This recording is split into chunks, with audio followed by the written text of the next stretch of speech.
కడప జిల్లా Pulivendula TDP incharge BTech Ravi కీలకమైన వ్యాఖ్యలు చేశారు. ఈ సంవత్సరం పూర్తి సంతృప్తికరంగా సాగిందని అన్నారు. సాగునీటి ఎన్నికల్లో 32కు 32 ఏకాగ్రీవంగా అయ్యాయని తెలిపారు. పులివెందుల జెడ్పీటీసీ బై ఎలక్షన్లో గెలవటం ఖాయమని కూడా జోష్యం చెప్పారు. రాబోయే సంవత్సరం ఇంతకన్నా రెట్టింపుగా పనిచేస్తామని అన్నారు. వైసీపీ నేతలు అరటి రేట్లు తగ్గాయని రాద్ధాంతం చేస్తున్నారు. కొద్ది రోజుల్లో రేట్లు పెరుగుతాయని కూడా చెప్పామన్నారని, ఇప్పుడు టన్ను అరటికి 20,000కు పైగా రేటు ఉందని, రేట్లు తగ్గితే ఈ గవర్నమెంట్ ఉన్నంత వరకు రేట్లు పెరగవని, భయభ్రాంతులకు గురి చేయటం సరికాదని హితవు పలికారు.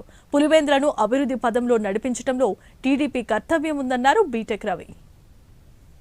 సీఎం గారి దృష్టికి తీసుకుపోతే హార్టికల్చర్ వాళ్ళను నార్త్ సైడ్ పంపించి అక్కడ మార్కెట్లోకి పంపించి మా దగ్గర ఇప్పుడు ఒక వారం 10 రోజుల్లో ప్రధానమైన పంట మళ్ళీ అరటి G9 క్వాలిటీ వస్తా ఉంది. ఇది మీరు మా దగ్గర తెచ్చుకోండి. హార్టికల్చర్ వాళ్ళను త్రూఅవుట్ రాజస్థాన్, జమ్మూ కాశ్మీర్, ఈరోజు మన బండ్లు జమ్మూ కాశ్మీర్కి పోతున్నాయి. అరటి జమ్మూ కాశ్మీర్, ఢిల్లీ అక్కడంతా మన హార్టికల్చర్ వాళ్ళని పంపించి వాళ్ళతో నెగోషియేషన్ చేసి మళ్ళీ ఈరోజు 18,000 నుంచి 20,000కి వచ్చేప్పుడు ఏదన్నా ఒక విపత్కర పరిస్థితితో ఏదైనా పరిస్థితి వచ్చినప్పుడు ఆటోమేటిక్ గా ఎప్పుడోసారి మన కర్మ కొద్ది రేట్ డౌన్ అవుతుంది.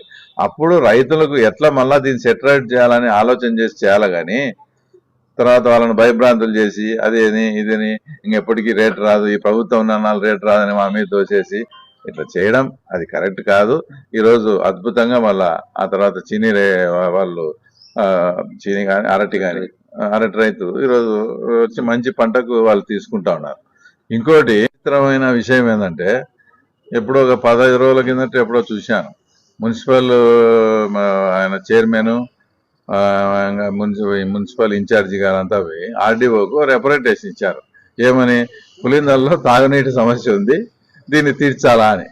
ఇది ఎంత విచిత్రం అంటే నాకు తెలిసి పులివెందులో నాకు గుర్తొచ్చిన నుంచి జయమ్మ సర్పంచ్, మళ్ళీ వైఎస్ ప్రకాష్ రెడ్డి సర్పంచ్.